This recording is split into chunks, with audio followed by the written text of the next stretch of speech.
this theme. It's from verse 16 to 18.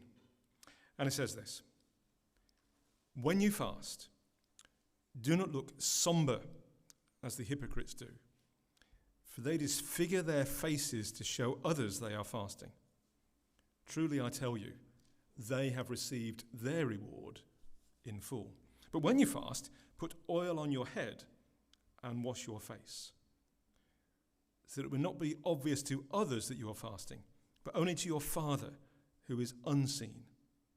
And your Father who sees what is done in secret will reward you." So in these 3 short verses, Jesus twice uses that phrase, "when you fast," with a clear implication that this is something that he expects his followers will do as a sort of matter of routine. It's not a question about whether they are to fast or not, but about how they go about it. What does it look like? Similar to last week, where Jesus introduced his description of what we now call the Lord's Prayer with the words, "when you pray." These are things that Jesus seems to expect his followers to be doing. And there was no need for him to explain what fasting was about. It was in the air, in the culture in which they were living. It was something people understood, something people recognized. They understood why it was important. They did it. And we've lost something of that in our culture and context. It's not something that we speak about so much. We think about it sometimes in the context of different types of diets. Or we know sometimes we have to fast if we're going for certain sort of blood tests. But it's not a regular routine thing as it was in the time of Jesus. And it's as though Jesus is seeking to prepare his followers for this. Because there was another occasion, we find this in Matthew 9 and elsewhere, where Jesus is challenged to explain why his followers were not fasting. And his answer was very informative. Jesus says this in chapter 9. Remember, he's just been asked, he's just been challenged, "Why do your disciples not fast?" He says, "How can they? How can the guests of the bridegroom mourn while he is with them? The time will come when the bridegroom will be taken from them, then they will fast." And he's telling a little story. He's saying it's as though I am with them as a bridegroom is with his guests at his wedding. And at that time, it's not a period for fasting. It's a period of celebration, a time of feasting, a time of rejoicing. But there is a time when the bridegroom will go away, and then they will fast. Jesus seems to be saying that because they are close to him, because they're spending time with him, because they're committed to him, in that moment, there is no need for them to fast. But when it's taken from them, he was talking about going back up to heaven to be with his Father. When they no longer experience his constant presence, then they will fast. So fasting seems to be something about drawing closer to God, about spending time with him, about showing that we are serious about our relationship with him. And it was something Jesus did for 40 days as he prepared to start his public ministry. And we find this in Luke chapter 4. So that's the sort of context into which Jesus was speaking. And it's worth thinking about what fasting is. As I said, we don't think so much about it these days, so it's worth just recapping what fasting is all about.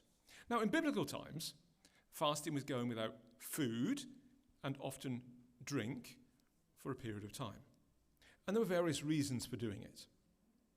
It could be to express remorse and sorrow for something that you had done that was wrong. It could be to express mourning for loss.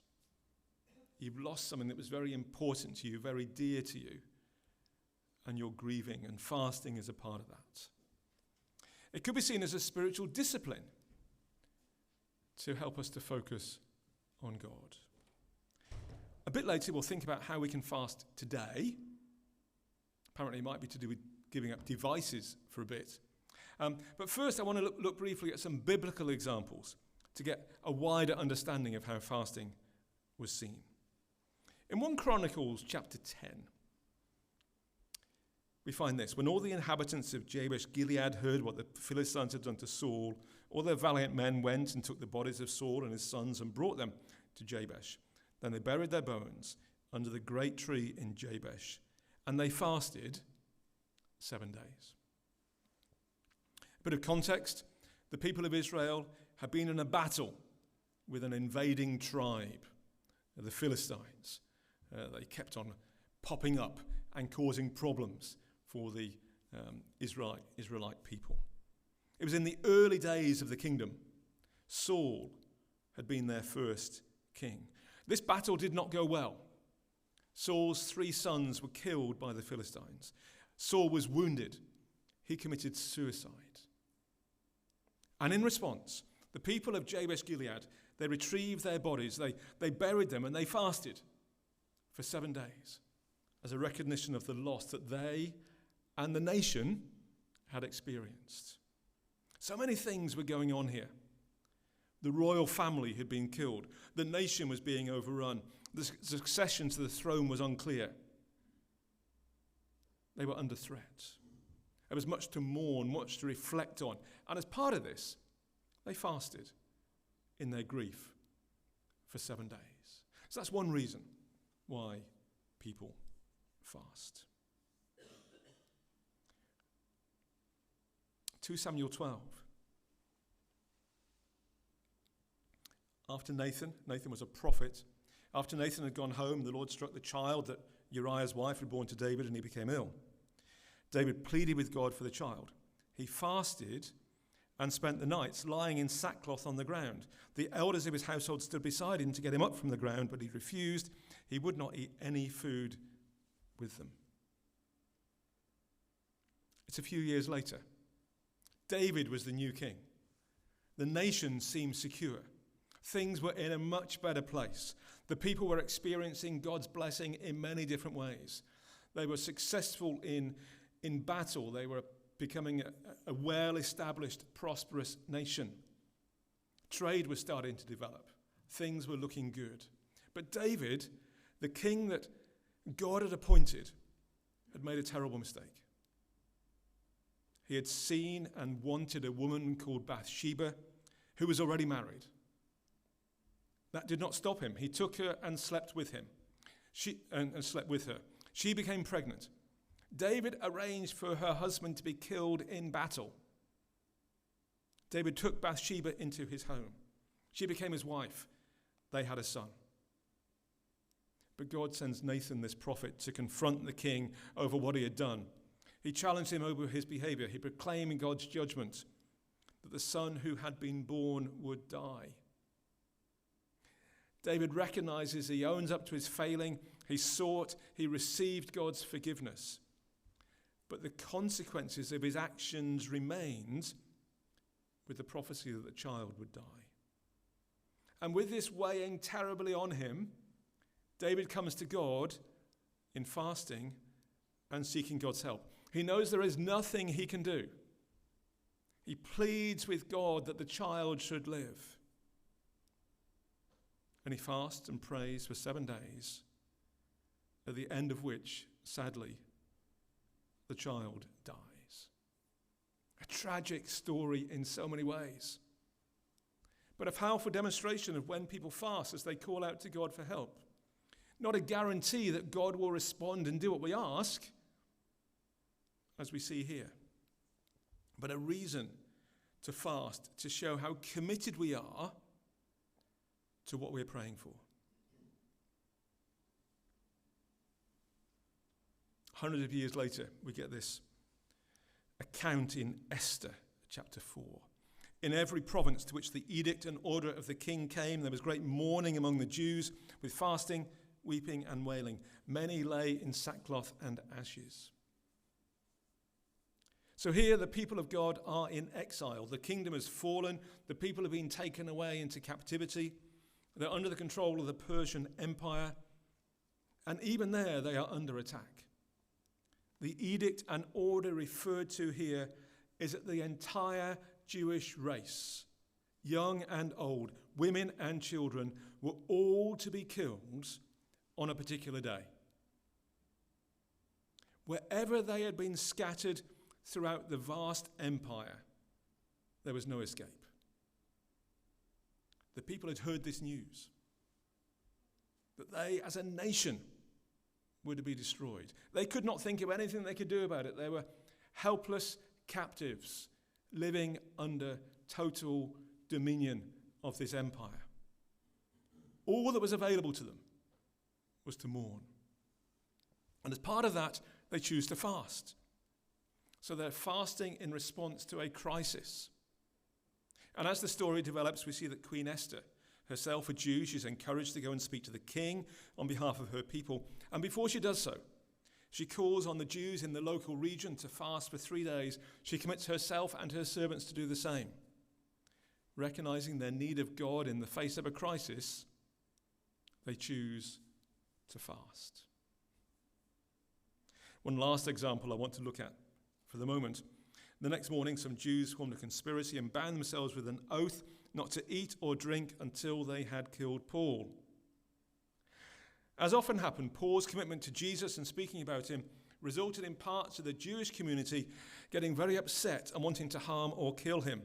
And on this occasion, we have people conspiring to kill Paul, committing themselves to fast, to not eat or drink until they've been successful. I'm not suggesting this was a good idea, but it does demonstrate another motive for fasting, to show that we're committed to something, to indicate to God that we are serious about it, in some ways similar to the example of David. So there's a range of reasons we find in the Bible to fast, to mourn, to plead with God, to seek his help in a crisis. So, armed with that context, why and how should we fast today? Should we do it? And if so, what might that look like? As we saw earlier, Jesus made it clear that when he had been taken away from them, his followers would fast. And so there's a clear expectation that this would be part of their practice and, by extension, our practice. That we would take time to deny ourselves of certain things for a limited time to draw close to God, to spend time with him, to demonstrate how seriously we are taking something, as Chris was saying earlier, to make space for God in our lives. And Jesus, in these verses in Matthew 6, makes the point that this should primarily be something between us and God. We shouldn't do it to make a big show, for people to praise us for doing so. And here Jesus is responding to those who were doing exactly that. And there are stories of that in the Gospels, saying this is not how his followers should approach fasting. And this is not to say that a group of people coming together and to agree to fast together is not a good thing. It can be a good thing. We'll look at a very positive example of that happening shortly. But there's also this idea that fasting is a personal thing that we choose to do as part of our individual response to God, as part of our individual relationship with God. So what might it look like?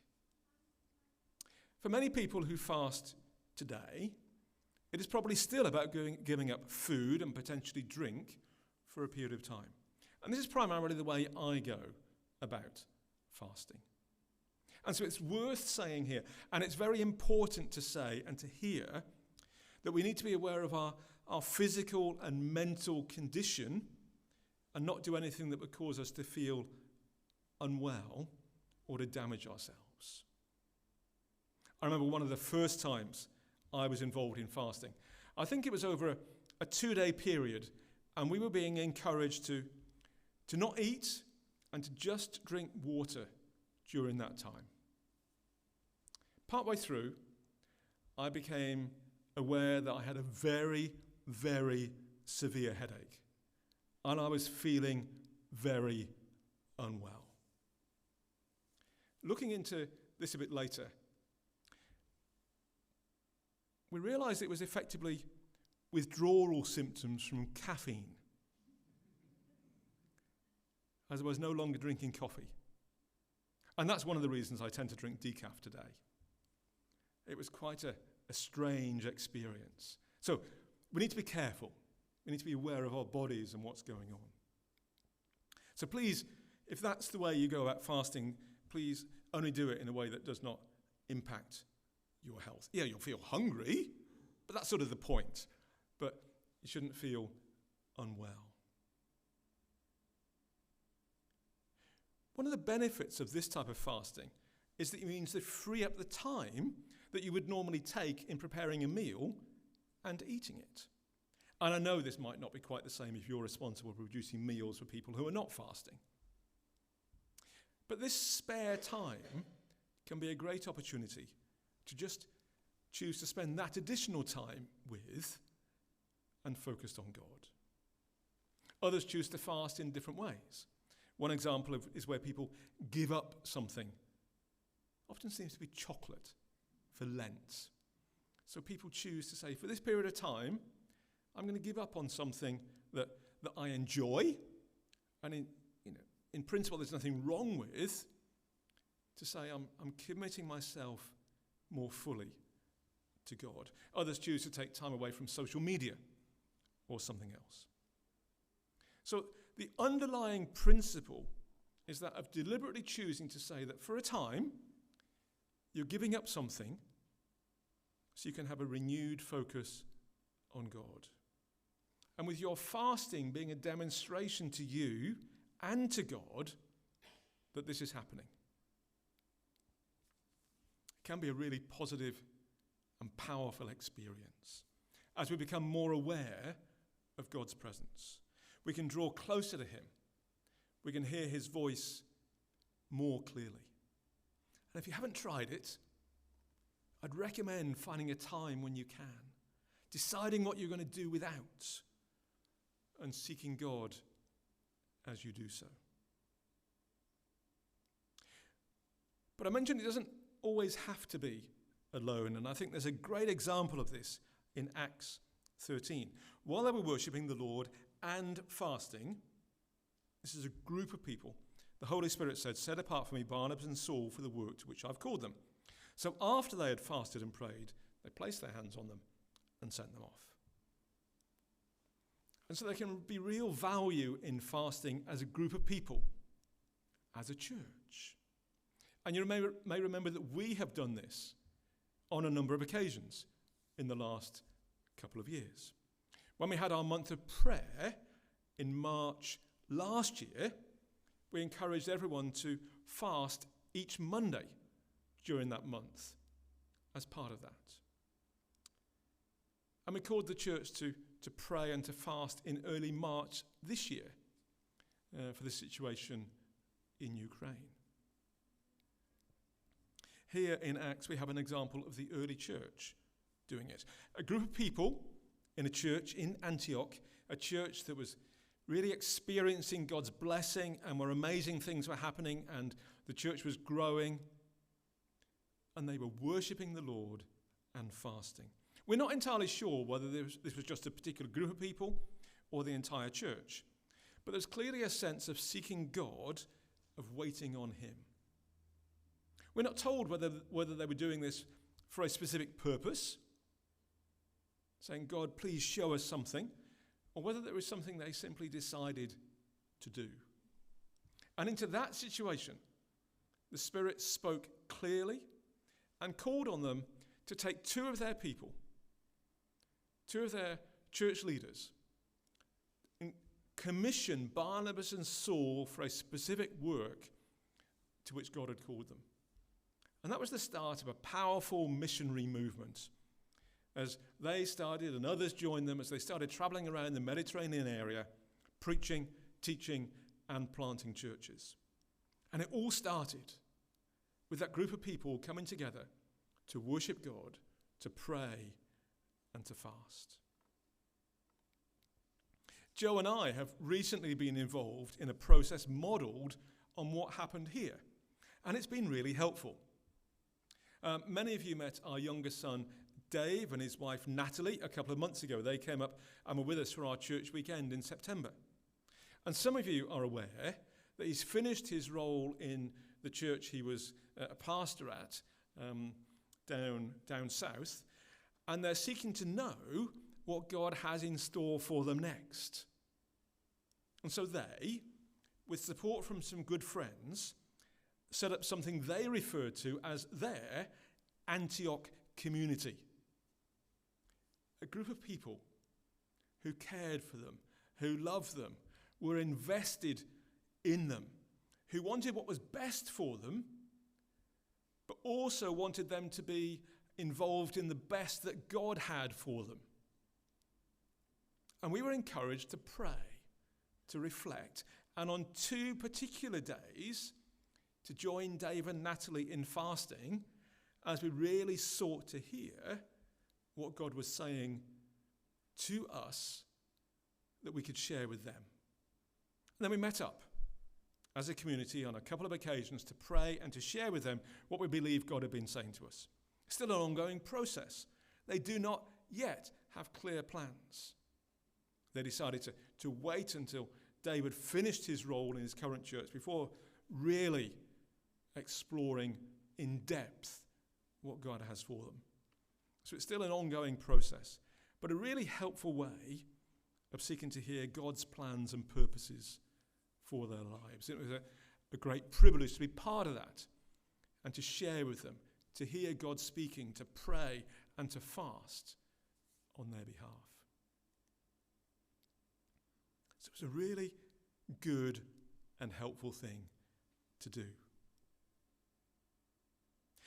But I also want to draw your attention to a totally different way of thinking about fasting. And God introduces this when he speaks to his people through the prophet Isaiah in Isaiah 58. Is not this, God says, the kind of fasting I have chosen? To loose the chains of injustice and untie the cords of the yoke, to set the oppressed free and break every yoke. Is it not to share your food with the hungry, to provide the poor wanderer with shelter, when you see the naked to clothe them, and not to turn away from your own flesh and blood? The people had been complaining. It was one of their great skills. They'd been complaining. They reckoned they had been fasting. God had ignored them. And they wanted to know why. That was their particular issue at that time. And God, just before these verses in this chapter, he challenges them and says that, yes, you have been fasting, but while you were doing that, you were not treating your workers properly. Your fasting ended in arguments and fighting. It was not acceptable to God. Their hearts were not right. And their attitudes were not right, even though on the surface, outwardly, they were fasting. And so God calls for a different way, a different approach. An approach that is not just about giving something up for a while, but recognizing that there are people in need and choosing to do something about it.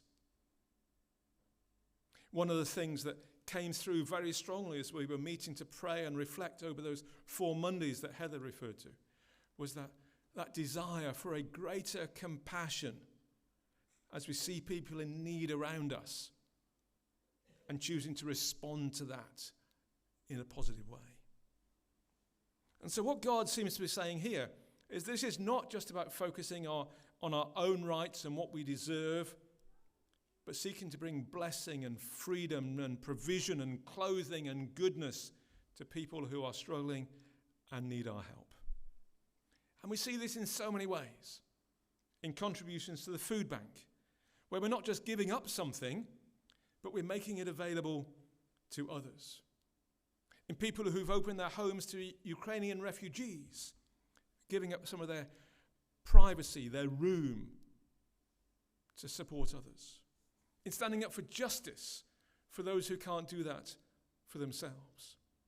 You remember a few weeks ago, Tim was sharing an opportunity where he had to go to court with people, with some clients, with the intention of speaking on their behalf.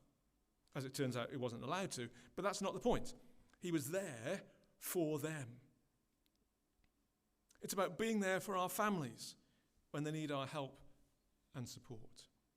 So sometimes our fasting can have a really positive and beneficial impact on individuals, on families, on societies. It can be a means of a powerful force for good. So it's nowhere near as well understood or prevalent as it was in biblical times. But it is a powerful part of our spiritual toolkit and something that can be a real benefit and blessing. Jesus opened this short section with the words, "When you fast." Is this something that needs to be recovered and reclaimed in the days in which we live? Here's some questions to think about. And I'll leave you to think about these questions for a moment, then Heather's going to come and help us draw this time to a close. 3 questions. Have you ever fasted? And if so, what was that like? If you haven't fasted before, is it something you might try? And what type of fast could you take on that responds to the challenge in Isaiah of bringing blessing to those in need? So have you tried it, and what was it like? If you haven't tried it, why not give it a go? And as you do that, how can you take that process of fasting to move it from just being a personal thing in your relationship with God, but something that brings blessing to those in need? Thank you, and bless you.